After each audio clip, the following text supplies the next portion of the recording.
Oke, oke. Jadi pada soal ini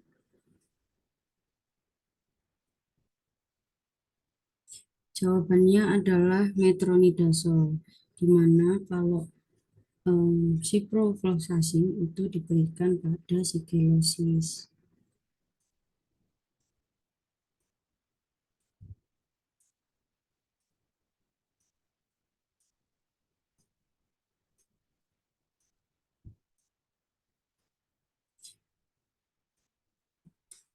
Nah, kalau tetrasiklin itu diberikan ke, untuk balantidiasis.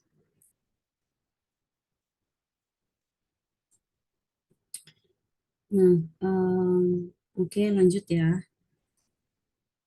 Nah, selanjutnya adalah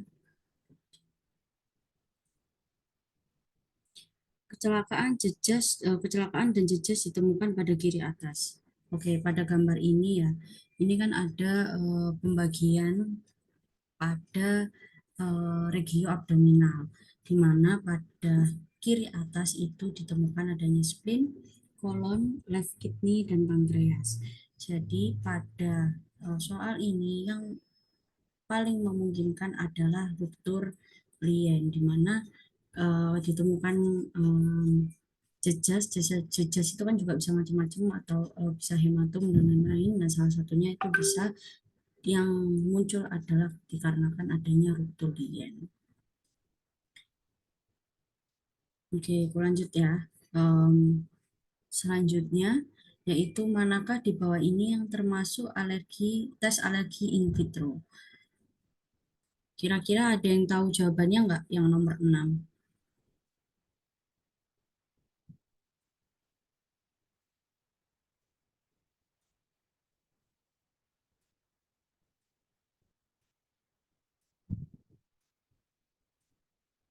Ada yang udah jawab yang nomor 6?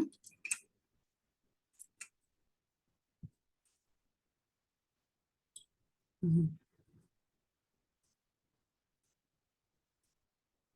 Oke, untuk jawaban yang nomor 6 adalah yang D, karena yang seperti skin prick test ini adalah in vivo.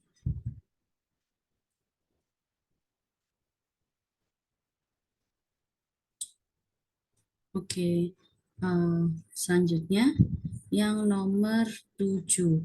Eh, untuk kuncinya adalah tidak BAB, tidak mual ataupun muntah, tidak ada nyeri, tidak adanya riwayat tirah baring karena stroke, dan diagnosis adalah ileus paralitik.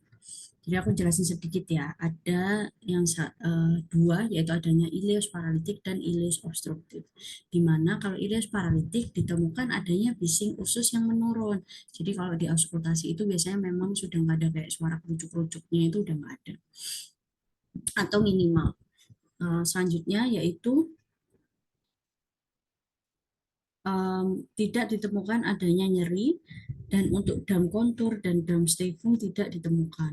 Dan juga di sini adanya ampula rekti yang tidak kolaps. Di mana pada foto BOF itu ditemukan gasnya yang banyak dan adanya distribusi gas hingga kafum pelvik.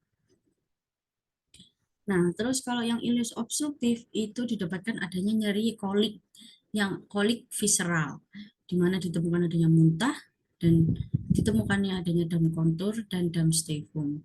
Dan juga pada ampula rektinnya itu kolaps.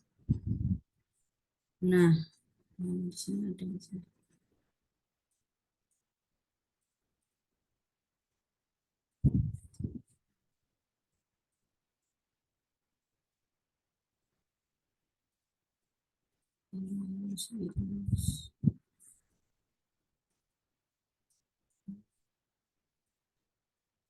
Oke, kita lanjut dulu ya. Oke, lanjut. Pada pasien ini kan tidak ada mual muntah, tidak ada nyeri, Jadi lebih betul lebih ke ileus paralitik. Dan juga pada pada pasien dengan yang viral baring lama otomatis tidak ada pergerakan yang dimana itu juga mempengaruhi bising ususnya yang tidak meningkat. Jadi bising usus yang menurun dan tidak ada nyeri, yaitu ileus paralitik. Selanjutnya yaitu hemoroid.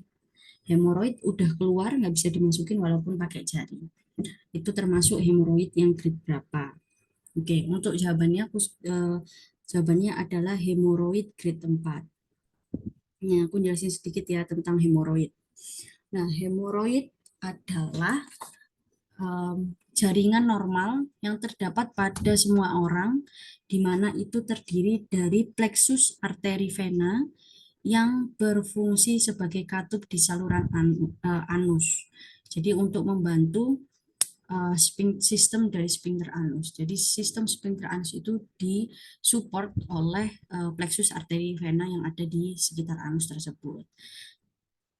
Nah, buat apa sih sphincter anus ini? Untuk mencegah adanya inkontinensia atau seseorang yang tidak bisa mengontrol si sphincter aninya itu.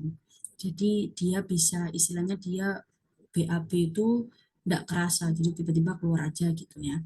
Dia tidak bisa mengontrol dan tidak bisa menahan gitu ya. Terus menahan apa ya? Menahan feses dan juga kentut ya kan biasanya flatus. Nah, untuk hemoroid sendiri itu dibagi menjadi dua, ada hemoroid interna dan juga hemoroid eksterna. Di mana untuk hemoroid eksterna ini adalah pelebaran vena rectalis inferior. Nah, kalau digambarkan tuh em, jadi di sphincter ani itu ada yang namanya linea dentata. Linea dentata itu yang ini yang garis-garis ini. Di mana kalau dia hemoroid eksterna, dia pelebarannya menonjolnya itu di plexus hemoroidalis inferior. Nah, untuk diagnosisnya itu pada hemoroid didapatkan benjolan di sekitar anus, bisa berdarah, bisa enggak, di mana disertai dengan nyeri saat BAB, nyeri sedang hingga berat setelah BAB, atau biasa juga karena eksterna ya, karena sorry. Selanjutnya yaitu faktor resikonya adalah diet rendah serat dan anal seks, di mana pada pasien dengan makan yang rendah serat otomatis fesesnya akan lebih cenderung keras, di mana yang keras itu bisa bikin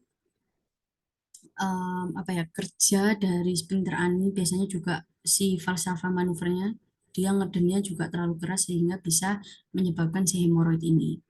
Dan anal seks di mana itu seharusnya ada barang yang tidak masuk ke anal gitu ya.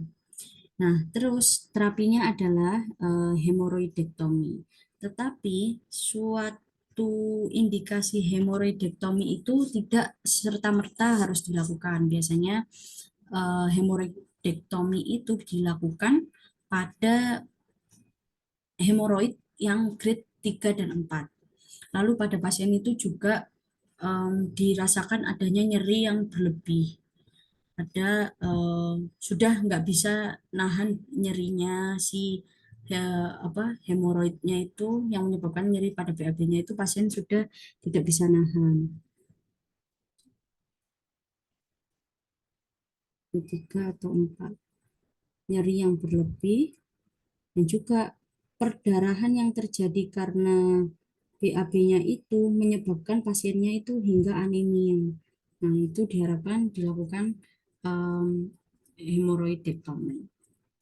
Lalu selanjutnya pada hemoroid interna itu disebabkan oleh bukan disebabkan si pelebaran dari plexus hemoroidialis superior. Jadi kalau eksterna itu inferior, kalau interna itu superior atau media gitu ya.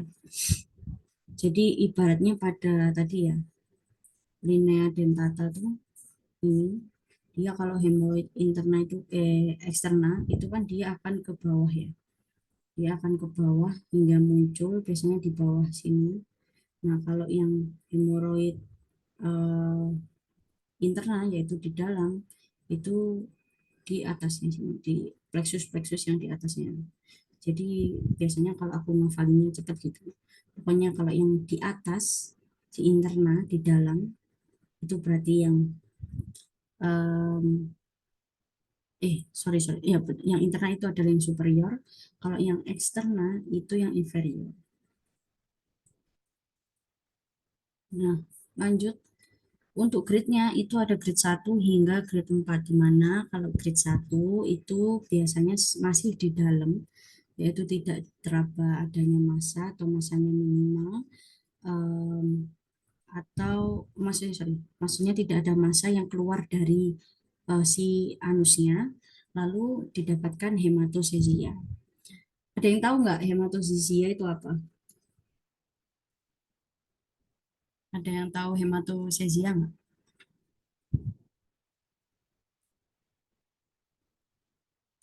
Hematosesia sama melena ada yang tahu bedanya nggak?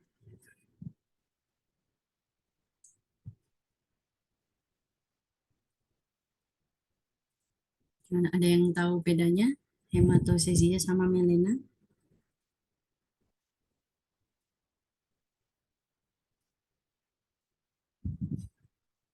Oke, kalau hematosesia itu si BAB-nya itu dia darahnya darah segar. Kalau melena itu biasanya BAB-nya itu BAB hitam. Nah, em, selanjutnya yaitu grade 2, yaitu adanya massa tapi bisa masuk sendiri. Jadi pada biasanya pada pasien, oh em, ya ada benjolannya dok keluar, tapi kadang keluar kadang enggak.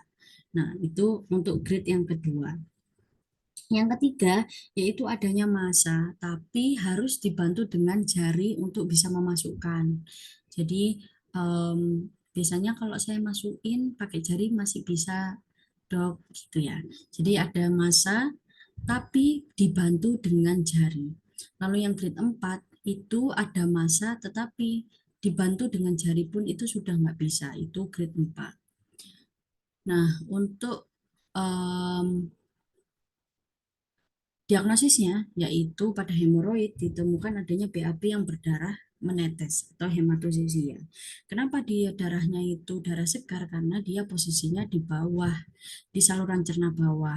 Dimana kalau dia melena itu biasanya adanya perdarahan di saluran cerna atas. Mengapa pada melena itu darahnya BAB-nya yaitu darah yang menghitam, maksudnya dalam BAB-nya itu dia cenderung hitam, itu dikarenakan biasanya karena darah sudah melewati lambung, darah itu dioksidasi oleh asam lambung sehingga dia warnanya berubah menjadi gelap.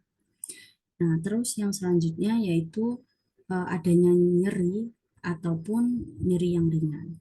Lalu untuk benjolannya keluar dari anus bisa iya, bisa enggak. Nah, untuk terapinya adalah diet rendah serat dan juga grade 1 hingga 2 itu anti hemoroid suppositoria. Lalu pada grade 3 dan 4 itu dilakukan rujuk atau operatif sesuai dengan hemoroidektomi tadi ya. Indikasinya adalah pada grade 3 dan 4.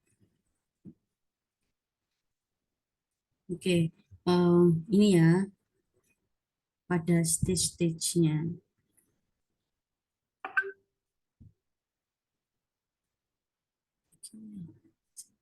Tak lanjut dulu ya. Untuk pada nomor 10 yaitu terapi IBD kecuali. Nah, pada terapi IBD itu dilakukan pemberian 5 aminosalisilit asid yang terdiri dari sulfasalazin dan mesalamin, dan juga bisa diberikan kortikosteroid, dan bisa juga diberikan imunomodulasi atau imunosupresif yang berupa 6 MP, azotioprin, siklosporin, dan metotrexat, dan juga bisa dilakukan pembedahan. Nah, mungkin pada soal ini yang paling em, mendekati adalah somatostatin.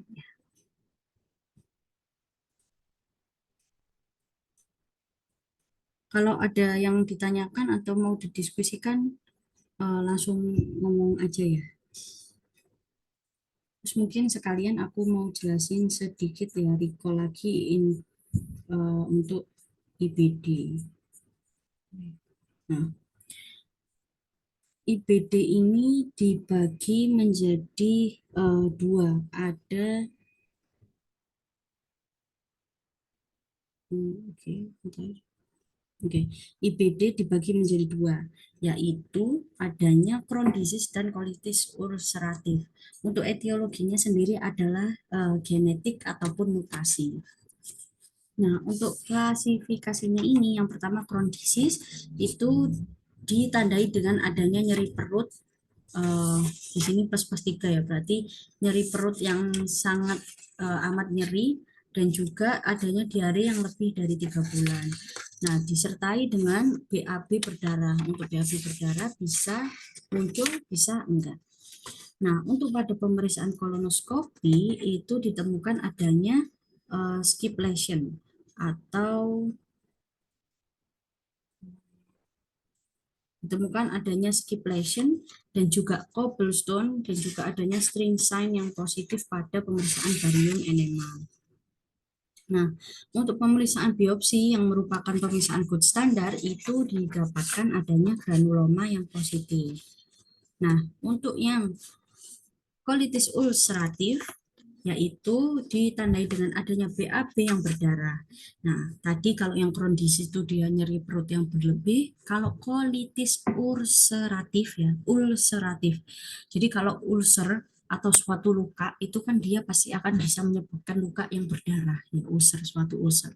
Nah, itu makanya diingat ya, jadi BAB-nya itu BAB yang berdarah, di mana disertai juga adanya diare lebih dari 3 bulan dan adanya nyeri perut.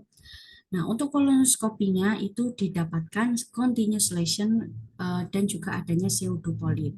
Dan pada pemeriksaan barium enema itu didapatkan adanya lead pipe colon atau kolon yang seperti pipa. Jadi kita pikirnya, oh kayak pipa. Berarti kalau kayak pipa itu colitis ulceratif. Dan adanya hilangnya Haustra, di mana pada pemeriksaan gold standar berupa biopsi PA itu didapatkan adanya abses crypta. Nah, ini pada Crohn disease, pada pemeriksaan barium enema yang sebelah ini, ditemukan adanya string sign. Jadi dia itu lurus gitu ya, enggak ada harusnya kan dia kalau di kolon kan dia akan berbentuk seperti kayak ya kurang lebih kayak usus dan seperti apa ya, bunga kayak awan gitu ya. Nah, kalau pada Crohn disease itu ditemukan adanya string sign, jadi dia lurus aja gitu. Nah, pada pemeriksaan juga ditemukan cobblestone. Kalau kalian main Minecraft tuh ada juga yang namanya cobblestone. Jadi dia itu memang batu yang dia bulat-bulat gitu. Jadi persis banget kayak gambar ini. Jadi pada Crohn disease didapatkan adanya cobblestone. Nah, terus pada colitis ulceratif itu ditemukan adanya lead pipe. Nah, jadi karena lead pipe ya, kayak pipa, jadi yang dia harusnya bentuknya kayak awan tadi itu, dia akan seperti pipa, lurus gitu. Nah, juga didapatkan adanya pseudopolip, jadi dia akan ditemukan polip-polip gini ya, bulat-bulat gini. Oke, hmm,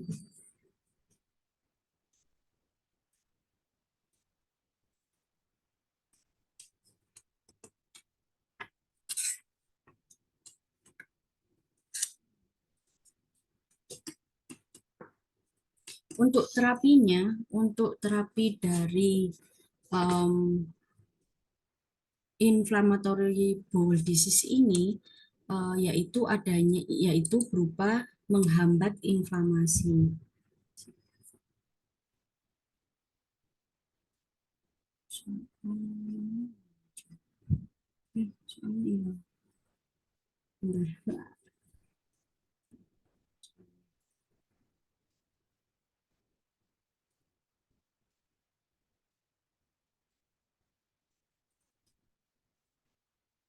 Sorry.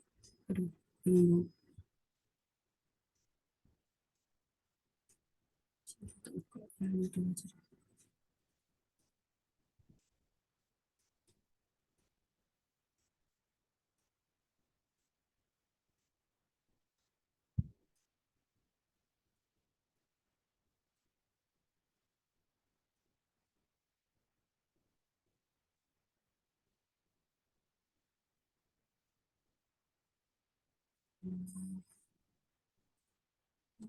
Oke, oke, lanjut. Oke. Hmm, bentar. Oke. Untuk terapinya yaitu menghambat inflamasi. Jadi untuk terapi dari eh, irritable bowel disease adalah yaitu berupa berupa menghambat inflamasi.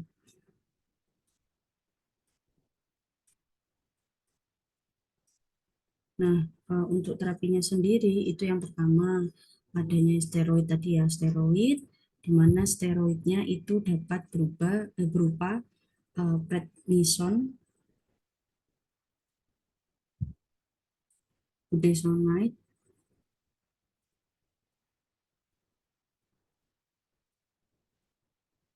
dengan dosis 40 hingga 60 miligram pada prednison.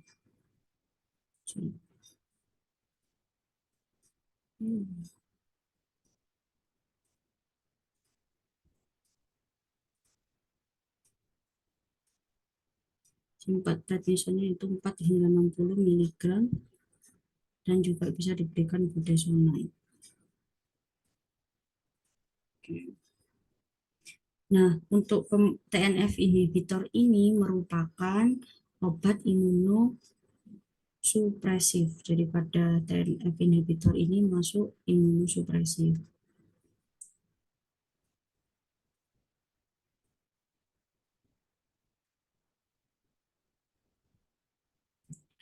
Oke,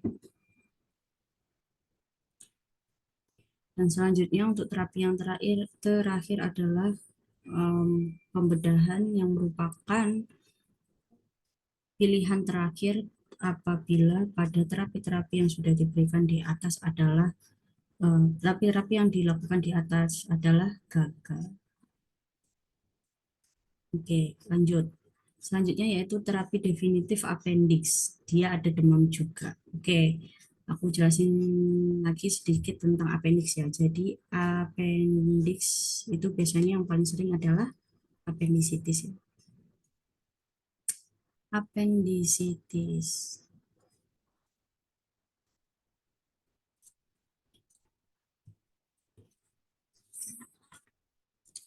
Oke, appendicitis adalah suatu proses peradangan pada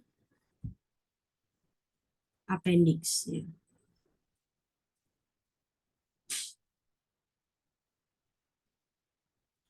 Nah, biasanya itu terjadi pada kelompok usia 20 hingga 30 tahun. Tapi untuk yang pernah aku temui di rumah sakit, biasanya meskipun di atas 30 tahun, itu dia juga ada yang appendix.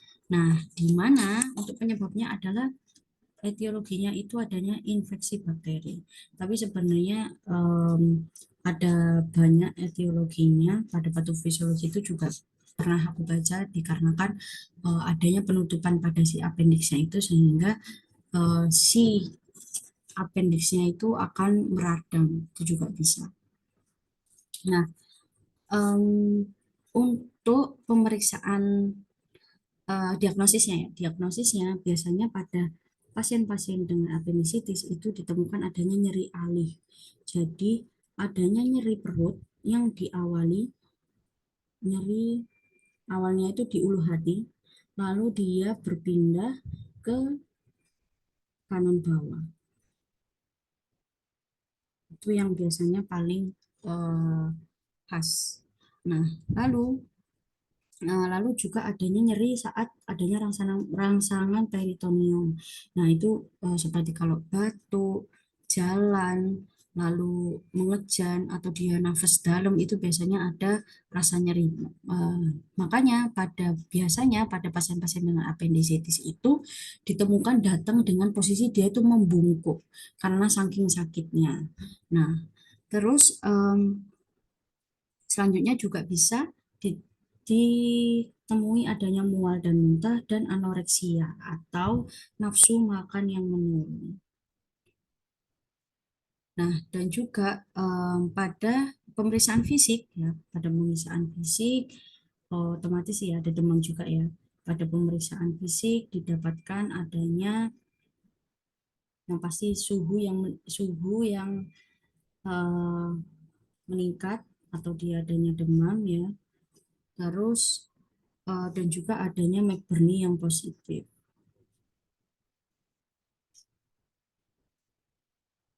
Nah, terus dan juga apabila dilakukan seperti soasign itu juga dapat positif obturator sign. Nah, tetapi pada pasien itu tidak selalu ada si soasign ataupun obturator sign ini. Karena apa? Dikarenakan si posisi appendix itu tidak karena appendix itu dia bisa berubah-berubah tempat ya. Jadi kalau dia si em, si infeksinya itu ya si peradangannya itu dia menempel pada otot psoas ya, otot psoas abdomen itu dia akan menimbulkan psoas sign.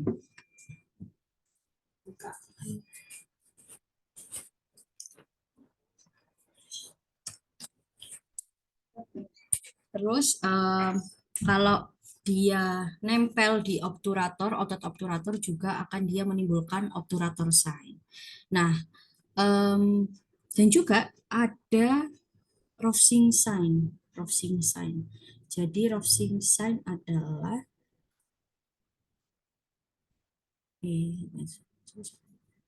adanya Rovsing sign. Jadi Rovsing sign adalah di saat ditekan di sebelah kiri ya, kiri bawah, pada pasien itu akan merasakan nyeri di kanan bawah. Nah, kenapa kok bisa seperti itu ya kan? Jadi pada pasien-pasien dengan appendicitis di saat ditekan pada kiri bawah, ya kan, itu udara si gas gas ususnya itu dia akan otomatis berpindah ke arah kanan kan ya, karena dia ditekan otomatis dia akan mundur dan kembali ke arah kanan ya kan.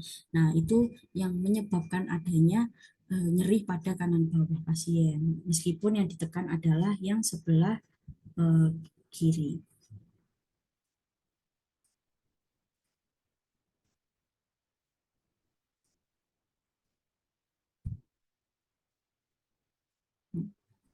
Nah, terus pada pemeriksaan labnya yaitu bisa ditemukan otomatis karena apendisitis ya, suatu peradangan ya itis, otomatis didapatkan adanya pada pemeriksaan lab didapatkan adanya leukositosis yang pasti. Nah, tetapi pada pasien-pasien um, apa namanya apendisitis itu juga bisa dilakukan USG yang akan ditemukan adanya target sign.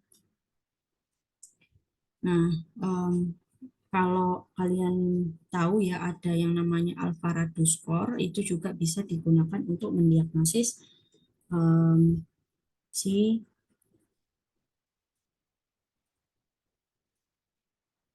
apendisitis. Oke, untuk terapinya sendiri, ya kan, untuk terapinya sendiri, yang pasti menurutku ya, kalau terapi definitif itu adalah terapi pembedahan, di mana menurutku kalau antibiotik seperti antipiretik, analgesik itu adalah suatu terapi simptomatik ya. Jadi kalau menurutku untuk yang nomor 11 ini adalah operasi. Tapi di sini jawabannya semua benar sih. Karena menurutku karena antipiretik dan analgesik ini kan hanya untuk menurunkan demam dan juga menurunkan nyeri ya. Jadi menurutku ini tuh em, simptomatik dan menurutku definitifnya adalah analgesik. Sorry, definitifnya adalah operasi.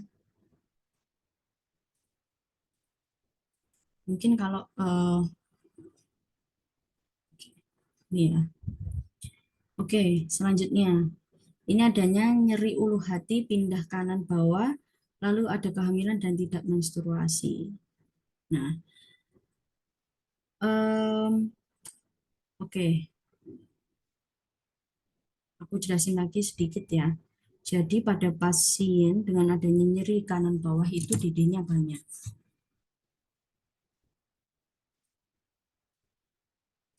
Jadi nyeri kanan bawah itu didihnya banyak. Yang pertama itu ada appendicitis, KIT, ada juga kista terpeluntir, dan juga adanya batu, batu saluran kemih ya. Kalau batu saluran kemihnya adanya di ureter gitu juga bisa menyebabkan nyeri kan, nyeri di kanan bawah. Apalagi dia ini ibarat ginjal ya. Ini dia eh, ini terus ini vesika urinaria ternyata dia batunya ada di sini. Nah, ini juga akan bisa menyebabkan sedikit adanya nyeri di bawah kanan. Nah, pada pasien ini dilakukan plano tes atau tes pack, ternyata kehamilannya positif dan dia tidak menstruasi. Nah, untuk kehamilan dan tidak menstruasi ini adalah merupakan tanda dari adanya sebuah pembuahan ya, hasil dari pembuahan adanya janin di dalam perut. Nah, tetapi kalau ada tambahannya ya sebenarnya untuk lebih mendekatkan ini ke KET adalah adanya perdarahan. Jadi, pada pasien-pasien, pada soal-soal apabila adanya kehamilan positif, terus nyeri yang sangat hebat, terus mungkin juga tes pack positif ya, karena kehamilan positif, dan juga disertai adanya perdarahan.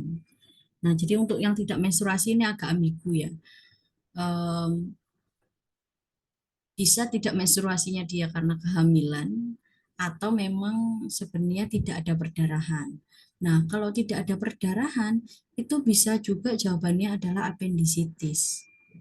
Gitu ya, karena memang kehamilan dia juga mungkin bisa jadi kebetulan waktu itu pasiennya juga hamil dan juga apendisitis itu pernah ada di pernah ketemu pernah ada gitu ya. Jadi untuk soal ini agak ambigu. Jadi pada pasien dengan KET itu ditemukan adanya pertama kehamilan, nyeri hebat, tes pack yang positif dan adanya perdarahan. Dan biasanya juga ditemukan hingga adanya shock atau anemia pada pasien tersebut dikarenakan perdarahan yang sangat banyak sehingga pada pasien-pasien KIT itu harus dilakukan tindakan yang cepat dimulai dari ya em, apa namanya rehidrasi dan lain-lain gitu ya untuk mengurangi shock gitu ya. Jadi pada soal ini sih sebenarnya ambigu bisa jadi dia apendisitis atau KIT dengan keterangan tersebut ya.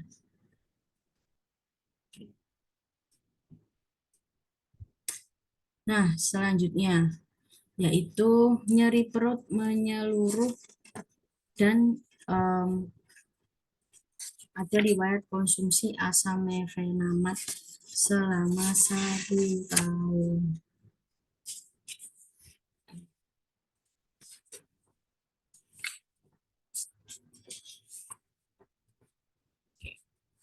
Jadi untuk asam mefenamat ini merupakan obat ya. Obat apa? Asam mefenamat termasuk golongan apa guys?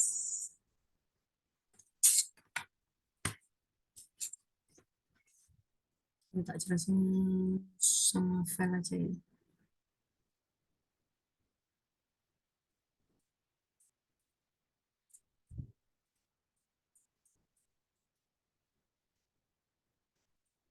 Nah ini.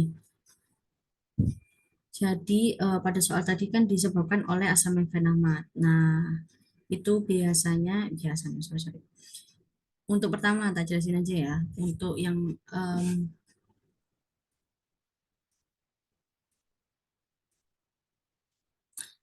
karena menggunakan konsumsi asam mefenamat itu biasanya bisa eh, untuk jawabannya bisa gastritis erosif atau gastropati NSAID, di mana itu faktor resikonya adalah adanya NSAID, penggunaan atau minum NSAID box 1 yaitu ketorolak, ibuprofen, aspirin, asam mefenamat hingga indomethacin, di mana untuk diagnosisnya adalah tadi ya erosif atau ulcer. Jadi itu akan membuat luka yang dimana itu juga akan menimbulkan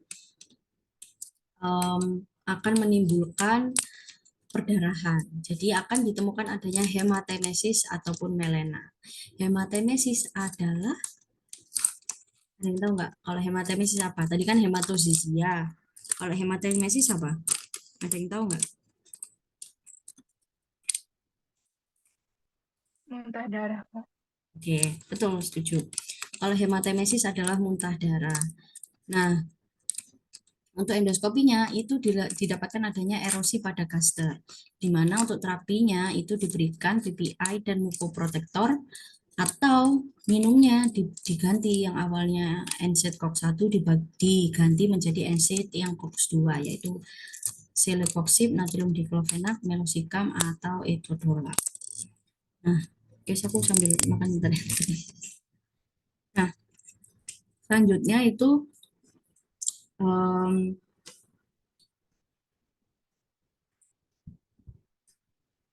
ada juga luka ya, sebenarnya sama aja sama kayak tukak gaster, di mana itu tadi ya adanya suatu luka